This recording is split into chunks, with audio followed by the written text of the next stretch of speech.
Yo tout le monde, c'est Pedro, j'espère que vous allez bien. Aujourd'hui on se retrouve pour une toute nouvelle vidéo. Dans cette vidéo les petits potes, je vais vous expliquer comment obtenir Canva Pro gratuitement et légalement. Voilà, donc je vais vous expliquer tout ça dans cette vidéo, donc je vous laisse avec l'intro et la vidéo. Bon visionnage.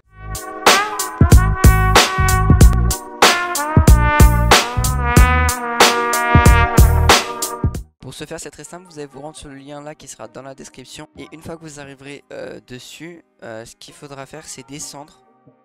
Vous suivez, alors si vous avez comme moi un adblock, il va falloir le désactiver, mettre en pause sur ce site et l'actualiser un coup. Vous descendez un petit peu jusqu'à avoir ceci. Là vous allez attendre les 64 secondes, alors en fait vous n'aurez rien à télécharger. Assurez-vous bien sûr que vous êtes connecté à un compte sur Canva. Moi pour ma part c'est le cas, je suis connecté à mon compte. Donc, vous allez attendre les 50 secondes. Donc je vous fais une petite pause et je vous reprends une fois que le délai est fini. Une fois que vous avez attendu, vous allez cliquer sur le bouton Download. Et là, ce que vous allez faire, vous allez cliquer sur le bouton Get Here. Et là, vous allez arriver sur Canva. Il va vous mettre ceci, vous allez faire plus tard. J'ai compris. Et en fait, vous allez avoir ceci qui va être apparu. Là, c'est la version normale. C'est-à-dire, c'est la version où j'ai pas le pro. Vous voyez, il me propose de l'essayer. Et si vous passez sur la version là qui vient de vous mettre, en fait, ça va vous débloquer vos avantages pro. Alors, moi, je vais vous mettre sur celle que j'utilise actuellement. Voilà. Et en fait, vous allez voir que vous allez tout débloquer. Donc, je vais vous montrer avec cette version-là pour que vous voyez un petit peu ce que ça donne. Par exemple, je sais pas, vous voulez un modèle de bannière YouTube.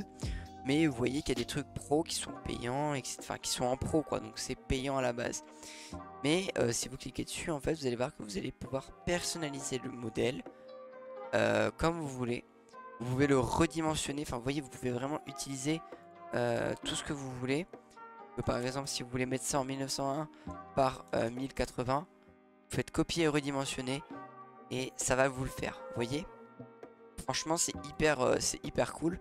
Vous pouvez importer des éléments qui sont normalement en pro, voilà ça par exemple, et les modifier comme vous voulez.